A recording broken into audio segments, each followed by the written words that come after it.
একসাথে কর্মসূচি করছি জাতীয় পার্টি মাননীয় চেয়ারম্যান মোস্তফা আজকে উপস্থিত জাতীয় পার্টি ছাত্রকর্মীর সম্মানিত সাধারণ সম্পাদক অতিথি হিসাবে আজকে আমার উপস্থিত আছেন জাতীয় পার্টি জাতীয় ইসলামী স্থায়ী কমিটির সদস্য যুবরাজ নায়ক স্বামী মৌলানা সাইফি সাহেব এবং জাতীয় পার্টি ওলামা কমিটির সম্মানিত আমাদের সাবেক ভারপ্রাপ্ত মহাসচিব আমাদের এজাজুল উপস্থিত আছেন এবং জাতীয় পার্টি তিতুমির কলেজের ছাত্রসংঘ যারা সদস্যদের আজকে এই ইফতার মাধ্যমে সম্পূর্ণ করার জন্য যারা পরিশ্রম করেছে সকলকে আন্তরিকভাবে ধন্যবাদ জানাচ্ছি। এবং সর্বশেষ আমি প্রাণপ্রিয় ভাইয়েরা যারা আজকে আমার বক্তব্য প্রথমবারের মতো যারা শুনছেন, বিশেষ করে আপনাদের উদ্দেশ্যে বলবো আসসালামু আলাইকুম। আজ থেকে আরো 32 বছর আগে আমার দাদা, অনেকে আপনারা চেনেন আব্দুল শফিক সাহেব, আমার দাদা হজরত শাহজাদি মৌলানা মুহাম্মদ আসদুল্লাহ নকশবন্দি মোজাহিদ রহমতুল্লাহ আলাইহি 1989 সালে জাকের পার্টি ঘোষণা করেন। জাকের পার্টির ইতিহাসটা আমি ছোট করে তুলে ধরতে চাই।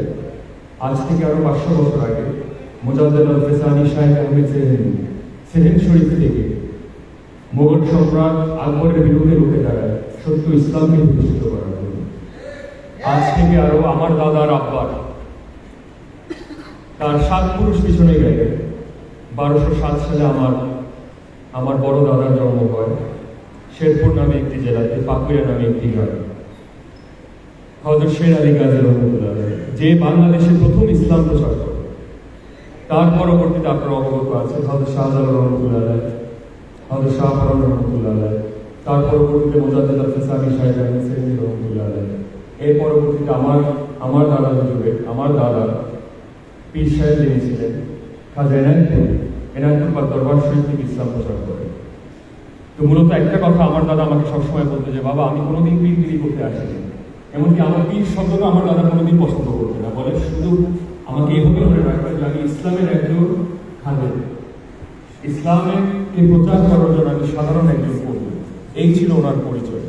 এবং হয়তো আমার দাদার ব্যাপারে আপনারা অনেকে অনেক জায়গা থেকে অনেক ধরনের কথা শুনতে পারেন, কিন্তু এটা আমি পরিষ্কার করে আজকে তিতুমির কলেজে এসে আমার সৌভাগ্য হলো আমার এই কথাটা আমার তুলে ধরতে হয় আপনাদের জন্য, যে আমার দাদার ইতিহাস যারা অবগত নয় আমি তাদের উদ্দেশ্যে বলছি। দেখেন, 1913 সালে আমার দাদার জন্ম হয়। তার 6 বছর পরে আমার দাদার যে আব্বা ছিলেন অনেক ধনী ব্যক্তিত্ব ছিলেন। আমার দাদা এবং আমার বড় দাদা, আমার দাদার বড় ভাই, আমার আল্লাহ দাদা মিলে সবকিছু, যত জায়গায় সম্পত্তি ছিল সবকিছু বিক্রি করে দিল শুধুমাত্র আত্মশুদ্ধির জন্য, শুধুমাত্র সত্য ইসলামকে সুপ্রতিষ্ঠিত করার জন্য। এই ছিল ওনাদের আত্মত্যাগ। প্রায় আমার দাদা 40টা বছর একটা গাছের নিচে 40 বছর পার করেছিল শুধুমাত্র সংস্কার সন্ধানে, শুধুমাত্র আল্লাহর সন্ধানে, শুধুমাত্র ন্যায় প্রতিষ্ঠা করার সন্ধানে উনি ওনার জীবনটাকে পরিপূর্ণভাবে উৎসর্গ করে দিয়েছিলেন। তো আমার দাদার কাছে আমার ইমানি কর্তব্য রয়েছে, আমার বিবেকের কাছে আমার ইমানি কর্তব্য রয়েছে। আমি বাংলাদেশ থেকে 2011 সালে আমি আমার ব্যাচেলার্স ডিগ্রি করতে আমি চলে যাই ইউনিভার্সিটি অফ নটিংহামে। সেখানে আমি ইকোনমিক্সে আমি ব্যাচেলার অফ সায়েন্স আমি অর্জন করি। তার পরবর্তীতে আমার এমফিল ডিগ্রি, তার পরবর্তীতে আমার পিএইচডি ডিগ্রি, আমার মাস্টার্স ডিগ্রি, একই সাথে আমার পিএইচডি পর তার পরবর্তী মাস্টার্সের পর আমার পিএইচডি ডিগ্রি আমি অর্জন করি ফাইন্যান্সিয়াল ইকোনমিক্সে ইউসিএল বিশ্ববিদ্যালয় থেকে লন্ডনে। তো সেখানে থাকা অবস্থায় আমি পোস্ট গ্রাজুয়েট টিচিং অ্যাসিস্ট্যান্ট হিসেবে আমি চাকরি করেছিলাম।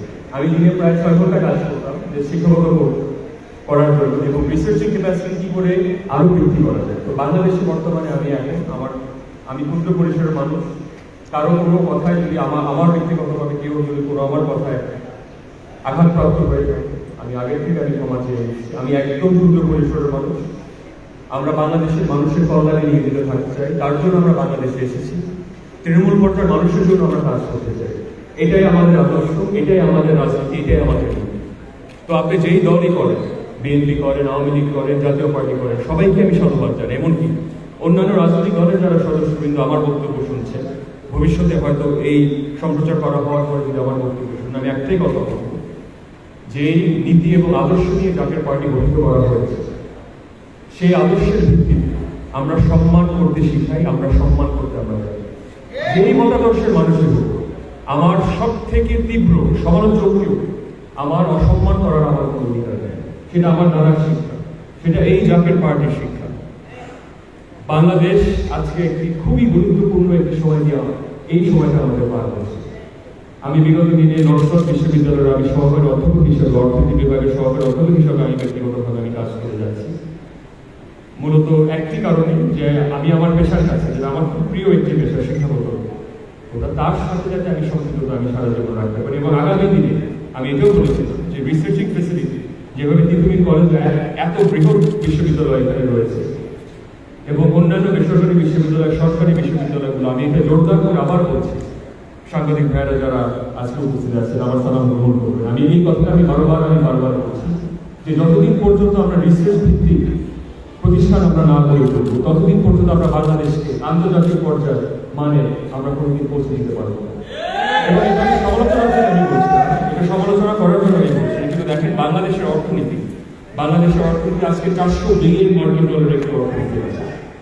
কিন্তু এর যদি সুষম বন্টন, এর যদি গুণগত ব্যয় আমরা নিশ্চিত না করতে পারি, তৃণমূল পর্যায়ের মানুষ আজকে যারা এখানকার শিক্ষার্থী যারা রয়েছে, under graduate degree, master degree অর্জন করার পর, স্নাতকোত্তরের পর তাদের ভবিষ্যৎকে আমরা কি নির্মাণ করতে পারলাম নাকি পারলাম না, সেটা কিন্তু রাষ্ট্রের একটা সব থেকে বড় দায়িত্ব রয়েছে। আপনারা অবগত আছেন, বাংলাদেশের যুবকদের যদি পরিসংখ্যান আপনি বিবেচনা করে দেখেন, 35 বছরের নিচে 85% মানুষ আজকে 35 বছরের নিচে চলেছে। তাই আমি ব্যক্তিগতভাবে আহ্বান করব যুবকদের, আপনাদের, বিশেষ করে তরুণ প্রজন্ম যারা আছে, দলমত নির্বিশেষে আপনাদের এগিয়ে আসতে হবে।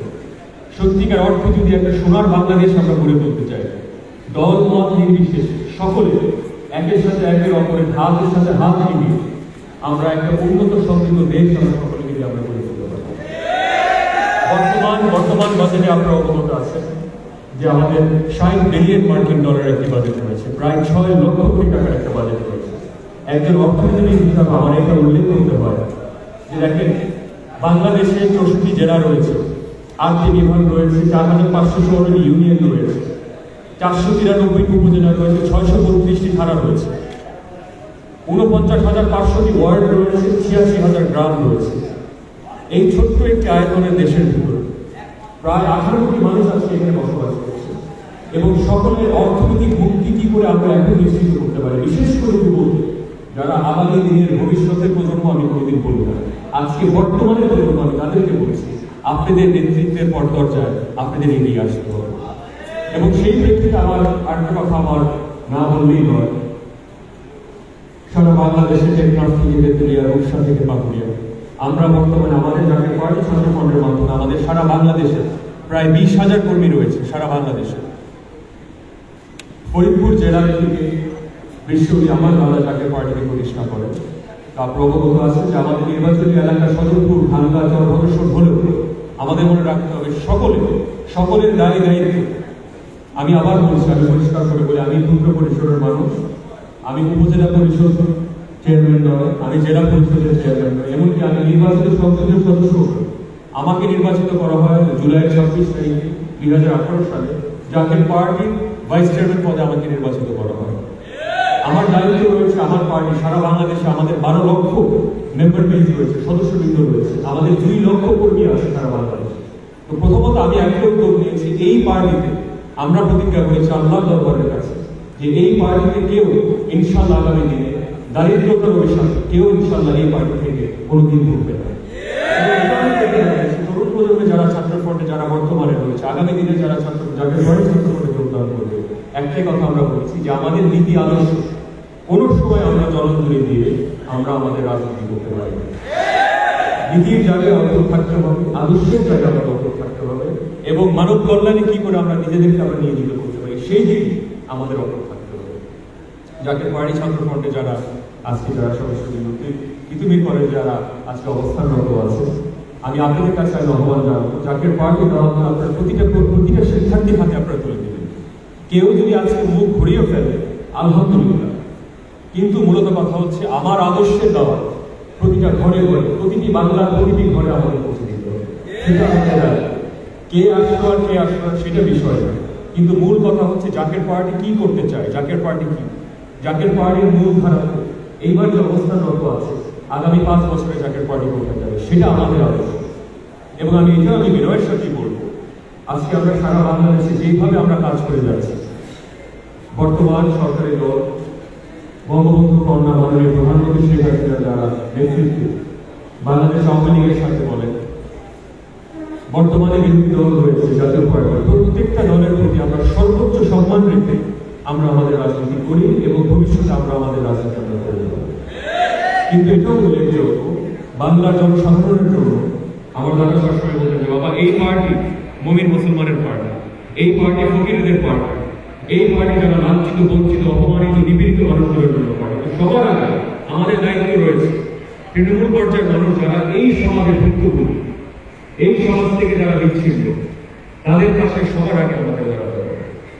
এবং বর্তমানে আমাদের জাতীয় পার্টির অর্থনৈতিক কর্মসূচির মাধ্যমে আমরা দলীয়ভাবে আমরা আজকে 10,000 মানুষকে আমরা অর্থনৈতিকভাবে আমরা স্বাবলম্বী করতে আমরা সক্ষম হয়েছি। আগামী দিনে আমরা টার্গেট রাখছি ইনশাল্লাহ এই পার্টিতে ইনশাল্লাহ 100% আমরা বেকারত্বের আমরা অবসান ইনশাল্লাহ আমরা 100% ইনশাল্লাহ আমরা করব। তো আজকে যারা ভাইয়েরা যারা আমার বক্তব্য শুনছি, আমার আপনাদের কাছে একটাই আর্জি থাকবে, আপনারা আমাদেরকে একটাবার সুযোগ দেবেন, আমাদের কথাটা আমরা একটাবার আপনারা শুনে দেবেন। এই পার্টি আদর্শের উপরে ভিত্তি করে সৃষ্টি করা হয়েছে, এই পার্টি মানব কল্যাণে নিয়োজিত থাকার জন্য সৃষ্টি করা হয়েছে। আমরা সত্যিকার আজ থেকে আমাদের 32 বছর হয়েছে, কোনো গুম করি নাই, মারামারি করি নাই, অনেক সুযোগ ছিল। আমরা আন্দোলন করতে পারতাম, আমাদের লোকবল কোনো সময় কম ছিল না, আমি কিন্তু যেটা আমার আদর্শের সাথে সাংঘর্ষিক, যেটা আমার দলের আদর্শের সাথে সাংঘর্ষিক, তাকে ক্ষমতার জন্য, ক্ষুদ্র পরিসরের ক্ষমতার জন্য আমরা কোনোদিন আমাদের আদর্শ আমরা জলাঞ্জলি দিতে পারি না। আমরা অতীতে দিয়ে এখনো দিচ্ছি না, ভবিষ্যতে ইনশাআল্লাহ আমরা কোনোদিন দেব না। তাই আমরা চাচ্ছি উদ্ভাবনীয় চিন্তা চেতনার বিকাশ কি করে ঘটানো যায়, এই প্রযুক্তি এবং বিশ্বায়নের যুগে কি করে আগামী দিনে প্রতিটা মানুষকে একটি উজ্জ্বল ভবিষ্যৎ আমরা করে দিতে পারব। বাংলাদেশের মানুষকে কোনোভাবে দারিদ্রতায় হাহাকারে কেউ যাতে না ভোগে, কেউ যাতে আগামী দিনে স্নাতকোত্তর এবং স্নাতক ডিগ্রি অর্জন করার পরে কেউ যাতে কোনোদিন বেকারত্বের অভিশাপে যাতে না ভোগে, সেটা আমাদের সর্বপ্রথমভাবে আমাদের নিশ্চিত করতে হবে। ছাত্র রাজনীতি দ্বারা আমরা নতুন একটি আলো, নতুন একটি আদর্শ নিয়ে আমরা ছাত্র রাজনীতি আমরা করতে চাই। এবং আমার একটা দাবি যে যেখানে আছে আপনারা সবার আগে যারা দারিদ্রতার শিকার হয়েছে, বিশেষ করে প্যান্ডেমিকের সময়, এই কোভিড মহামারীর মধ্যে আজকে আমরা খুব দুঃখজনক একটা কাহিনী আমরা আপনাদের সামনে তুলে ধরতে চাই।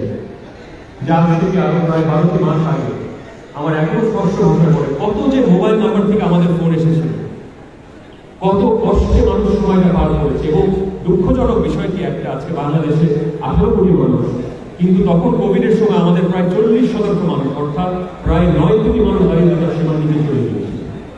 একটি স্বাধীন বাংলাদেশ এটা কোনোদিন এটা কাম্য হতে পারে না।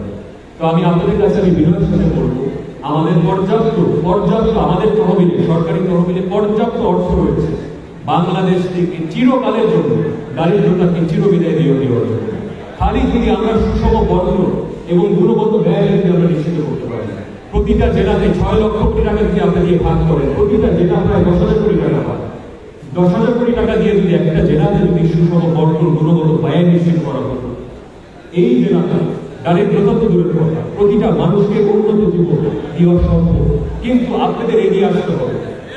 এই দেশটা আমাদের সকল বাঙালি মুসলমান, বাঙালি হিন্দু, বাঙালি বৌদ্ধ, যারা আওয়ামী লীগ করে, বিএনপি করে, সব দলমত নির্বিশেষে যারা জাতীয় পার্টি করছে, আমি সব কথা এক জায়গায় অটল থাকি যে দলের আগে দেশ, এবং সেই আদর্শ নিয়ে এই দেশের মানুষকে কি করে আমরা উন্নত একটি জীবন দিতে পারি, একটি ক্ষুধামুক্ত সত্যিকার একটি দারিদ্র মুক্ত একটা দেশ আমরা কি করে আমরা গড়ে তুলতে পারি। বেকারত্ব মুক্ত পরিপূর্ণভাবে কোনো সময় সম্ভব না, কিন্তু তরুণ প্রজন্ম যাতে বেকারত্বের অভিশাপ থেকে যাতে আমাদের মৃত্যুমুখ হলো যাতে আমরা মুক্ত হয়ে দিতে পারি।